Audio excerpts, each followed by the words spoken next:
The weight of first contact. The stars outside the UES horizon shimmered like frozen fire, distant and watchful. Lieutenant Samantha Wright stood near the viewport, hands clasped behind her back, her breath even but her shoulders taut beneath her uniform. The ship was quiet in this section, an unnatural silence born not of peace, but anticipation. "You look like you're ready to be sick," said Major Elric Hayden, stepping beside her. He had the lean build of a former martial artist, and his gray-streaked hair gave him the air of someone who had seen too much to be easily rattled. "Just keeping my breathing steady," Samantha replied. "This isn't exactly a casual meet and greet." "First contact never is," Elric murmured. He tapped the side of the viewport. "Out there, somewhere in that black, is a fleet of aliens who've never met a human face to face. And they think we're monsters." "They might not be wrong," Samantha said. "We climbed out of the mud clawing at each other. We built civilization on the bones of conquest. And still found something worth preserving," Elric said. "Otherwise you wouldn't be standing here, would you?" Before she could reply, the ship's AI announced. "Zari delegation vessel approaching. Docking procedure initiated. Atmospheric matching in progress." They turned together and walked toward the airlock. Captain Nadia Saren was already there, flanked by 2 honor guards in formal dress. Saren was a tall, commanding woman with a voice that could silence a council chamber or a battlefield. She wore the Earth flag stitched over her heart and the glint of uncertainty in her eyes. "No weapons," she reminded them. "No sudden movements. They evolved on a low-threat world. They see danger in everything unfamiliar." The airlock hissed. Steam escaped the seal with a slow exhale, and then the doors parted. 4 Zari stepped through. They were taller than expected, at least 7 feet, with fluid forearmed grace and skin that shimmered from pale green to muted blue. Their faces were long and angular, with eyes like polished obsidian orbs. Robes hung from their frames in sweeping arcs, marked with glowing script. The lead Zari stepped forward. "I am Ambassador Zelthos," came the translated voice, melodic and strangely precise. "We accept your hospitality, Major Hayden." "Welcome aboard the Horizon," Hayden said, bowing slightly with an open palm gesture, as instructed in their protocols. "We are honored by your presence." "Honor is a construct of mutual understanding," Zelthos replied. "Let us proceed." They moved to the conference chamber. The humans had prepared carefully, furniture adjusted for Zari height, air composition calibrated to match their preferences, even refreshments tailored to the chemical specifications provided. None of it was touched. Samantha remained standing near the entrance as Captain Saren opened the talks. "We welcome you in peace. We hope this exchange will form the foundation for a lasting relationship." Zelthos inclined his head slightly. "Our purpose is assessment." That word, assessment, rang oddly. The ambassador placed a device on the table. A projection bloomed above it, Earth, ringed with symbols and readouts. Gravity levels. Atmospheric oxygen. Radiation flux. "Your world is classified as a Category 5 death world," Zelthos said. "High gravitational force, dangerous levels of combustion, extreme thermal variance." "It's home," Hayden said. "It is lethal," added another Zari, this one wearing more ornate insignia. "Your species evolved under persistent biological threat. The result is troubling." The projection shifted again. Human musculature. Skeletal density. Cognitive neural mapping. Omnivorous predators, the Zari scientist said. Capable of sustained aggression, acute problem-solving, and emotional instability. "We are capable of peace," Saren said calmly. "Only after millennia of internal conflict," Zelthos countered. "Your species built weapons capable of planetary annihilation before achieving a unified government." Samantha watched the tension rise. She could see the careful diplomacy unraveling. "So what is it you want from us?" Hayden asked, no longer bothering to cloak the edge in his voice. Zelthos answered without hesitation. Containment. Excuse me? Saren asked. Your species will be restricted to its home system until such time as your evolutionary trajectory stabilizes. That could take 1,000 years, Hayden said. Or never, the scientist replied. Silence fell. The meeting ended with no agreement. 3 hours later, the Horizon's comm systems were offline. Diagnostics revealed sabotage. They left us blind, Saren muttered. We can't warn Earth. It took 2 days of limping home on auxiliary systems to return. When they arrived, the sky was already filled. 50 Zari warships encircled Earth like a noose. In the Earth Defense Command chambers beneath New Geneva, leaders shouted across one another, fear and anger swirling like a storm. We can't fight them. We won't be caged. They brought an army to our doorstep. Samantha stood silent until the president herself entered.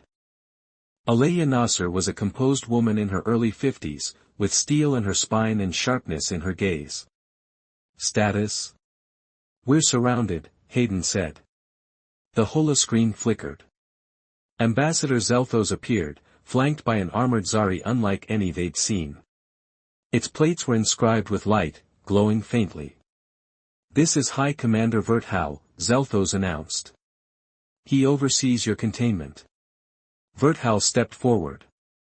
You have 24 Earth hours to comply. If you resist, we will deploy the BT-9000 war machines.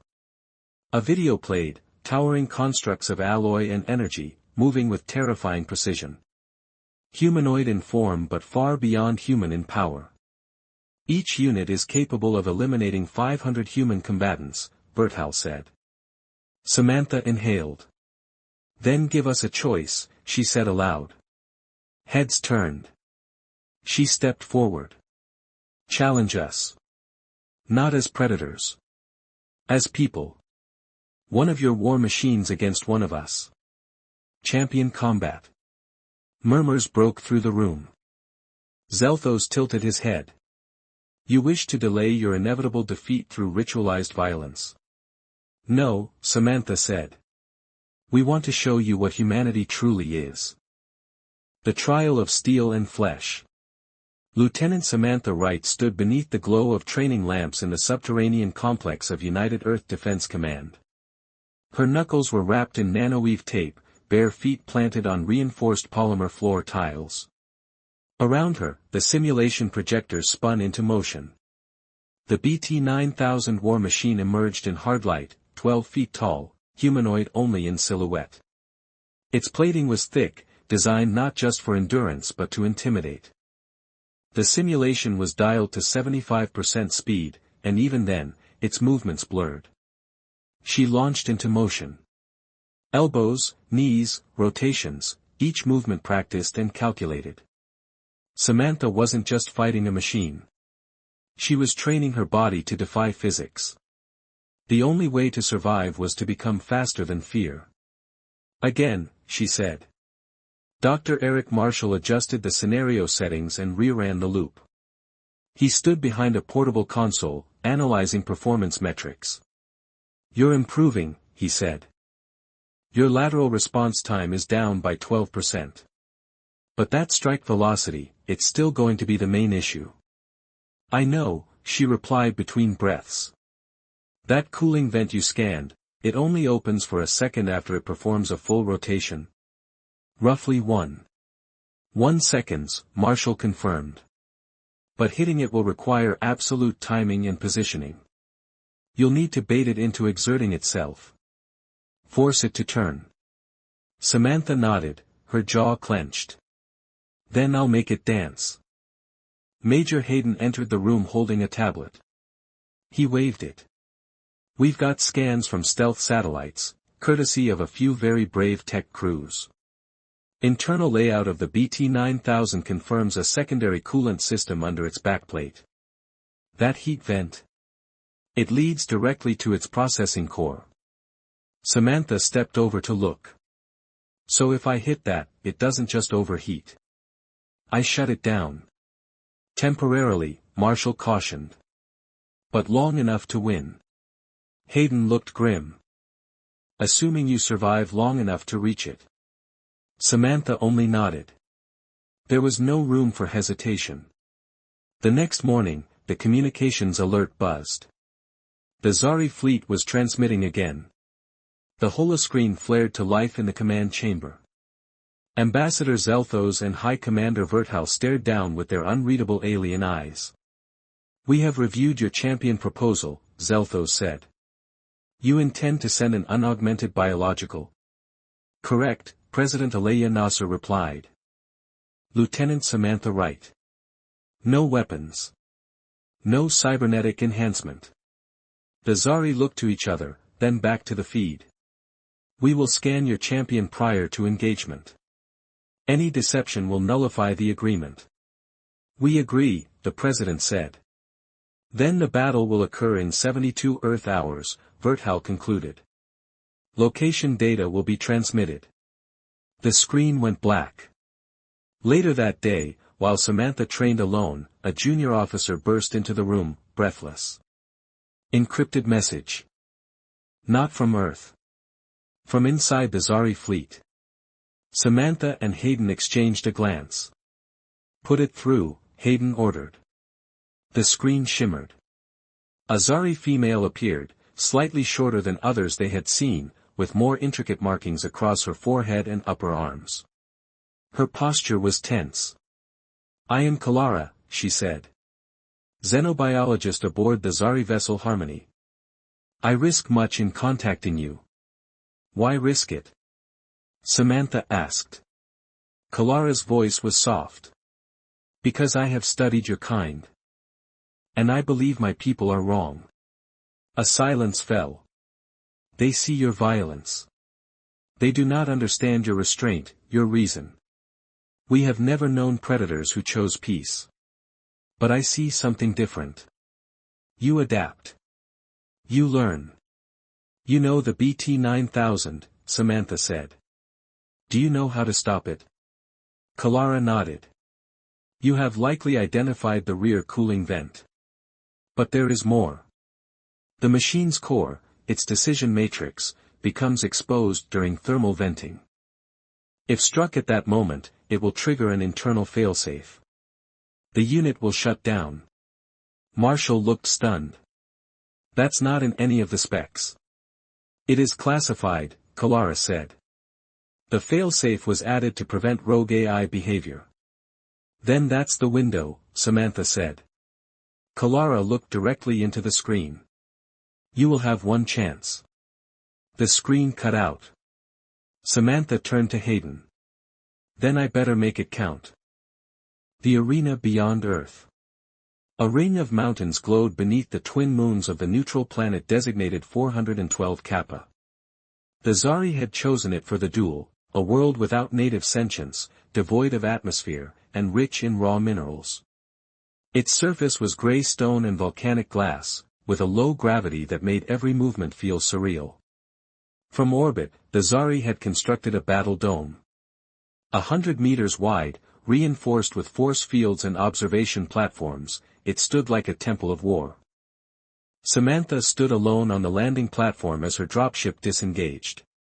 Her combat suit was dark matte cloth, flexible, breathable, and reinforced with kinetic mesh. No armor. No helmet. Only her body and mind. From the opposite side, the BT-9000 descended. Its chassis shone under the false sunlight, each footstep echoing like thunder. The platform shook.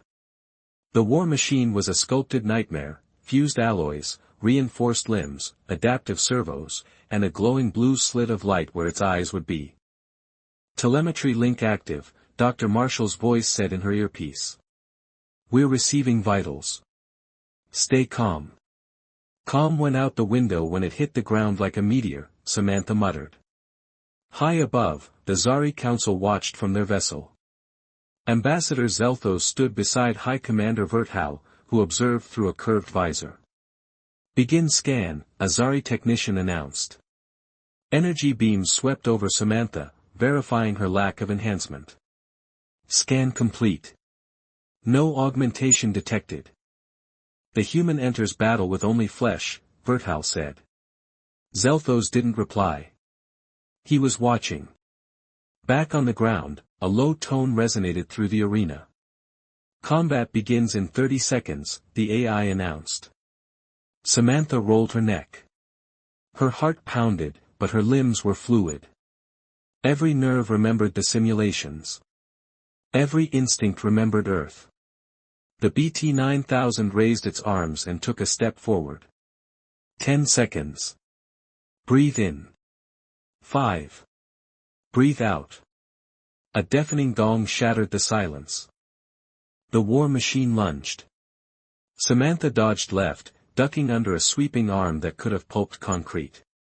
She pivoted, slid between its legs, and sprang away. A column of dust erupted where she had just stood. The BT-9000 twisted, its movement flawless, almost too flawless. It reacted on perfect logic. But logic, Samantha knew, was predictable. She feinted a charge, then reversed. The machine hesitated half a beat. She grinned. There it is. Marshall's voice buzzed. You're making it work. Working on it, she replied, breath already ragged. She danced in and out of range, testing its sweep radius. Its arms were faster in forward strikes, slower on backhand arcs. Its legs, however, were solid. No easy way to trip it. The machine suddenly dropped to all fours and charged, turbine whine surging. She barely dodged, rolling sideways as it tore a meter-deep trench through the arena. Energy output spike, Marshall warned. It's venting soon. Samantha landed hard, slid to a stop, and looked up. The BT-9000 turned. There. The rear plate hissed. A cloud of superheated gas vented into the thin atmosphere. A silver slit opened over its spine, exposing the pulsing light of its core for a heartbeat. Samantha ran. The machine spun to track her. One chance. She dove, rolled past its reach, and jumped onto its back. Fingers dug into the chassis seams. She reached the exposed core and slammed her elbow down with all her might. The core flared. The BT-9000 spasmed. Then silence. It stood motionless. A whine of energy dissipated into the air. Samantha slid down its back, landing in a crouch. Breathing hard, she looked up. The machine remained still. Overhead, the Zari command center fell into stunned silence. Verthal stepped back from the observation screen. Shut it down, he said. It is already shut down, the technician replied. Zelthos turned away. Back on the field, Samantha looked up into the distant sky. The stars of Earth's future were still waiting. And now, the galaxy would have to reckon with what humanity was truly capable of. Verdict of the stars. The chamber of deliberation aboard the Zari command vessel was silent. Ambassador Zelthos stood at the central podium, 4 pairs of eyes fixed on the holoscreen replaying Samantha's final move in slow rotation. The BT-9000's shutdown was undeniable. For the first time in Zari history, one of their war machines had been defeated in single combat.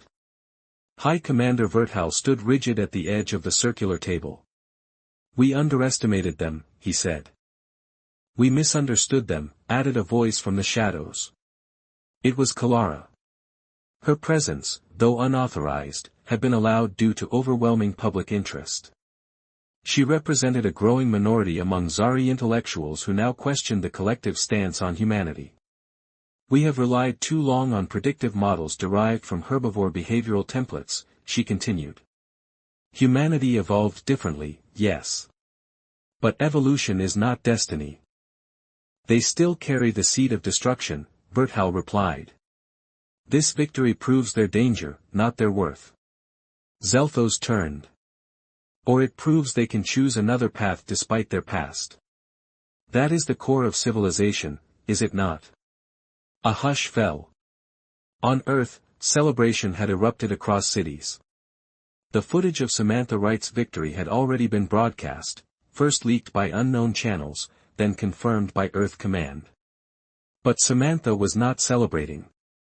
She sat in a recovery pod, chest wrapped, one arm immobile, for lines weaving into her veins.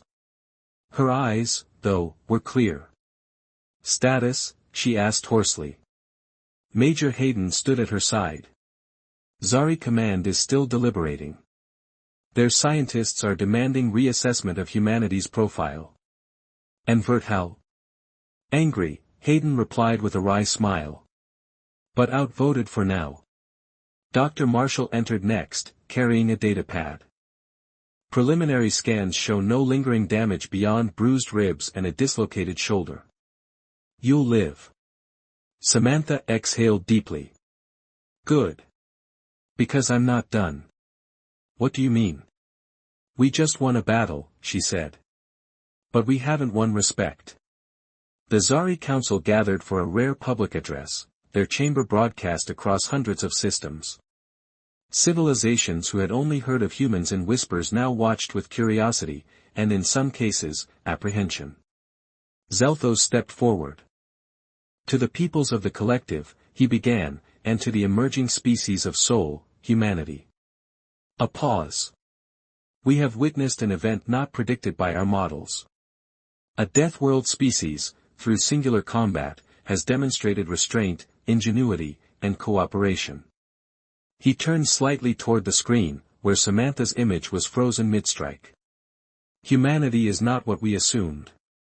They are capable of violence, yes. But also of discipline. Of honor. And perhaps, of peace." Gasps rippled through the spectators. Verthal watched with a stony face. "Therefore," Zelthos concluded, "we declare an end to the immediate containment initiative. Earth will not be isolated. However, a probationary period of observation will follow." Back on Earth, cheers erupted. In her recovery bed, Samantha let out a long breath. "So, we get to stay in the galaxy. We get to start in the galaxy," Hayden said quietly. 2 days later, a small Zari delegation landed at Earth Command. Kalara was among them. Samantha, still bruised but upright, met her at the base of the ramp. "I wasn't sure they'd let you come," Samantha said. "They didn't," Kalara replied. "I came anyway." The two women stood in silence, then clasped hands, one with 4 fingers, the other with 5. Something new had begun. What comes after? 3 months later.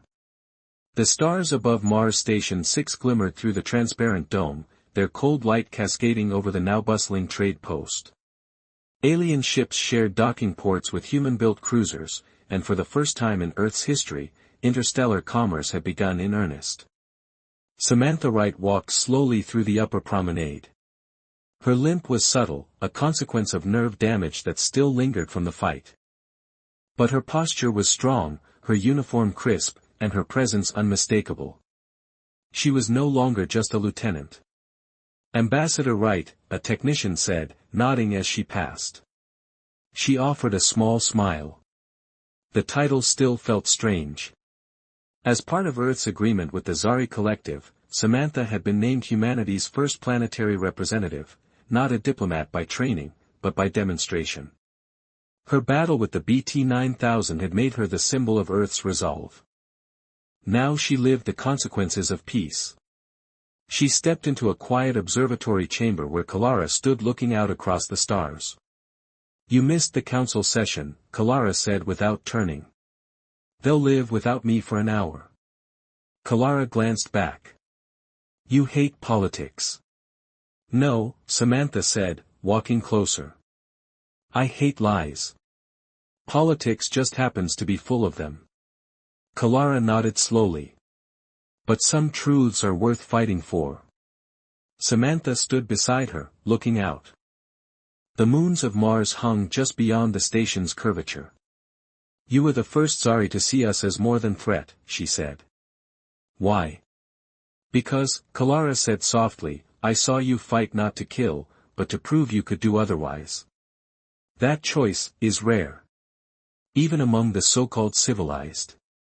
They stood in silence for a while, the stars wheeling quietly above them. Then a chime echoed in the chamber. Ambassador Wright, a voice came over the comm, the Kolari envoy has arrived. They're requesting human escort. Samantha raised an eyebrow. The Kolari? I thought they refused contact. Apparently, the voice replied, they saw your fight. And changed their mind. Samantha turned to Kalara. Walk with me. The Zari smiled. Always. They stepped through the sliding doors into the corridor, human and alien, side by side. Across the stars, the legend of Earth had changed. Not as a world of predators.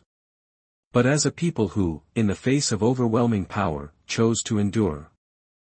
And who left even machines in pieces. The end.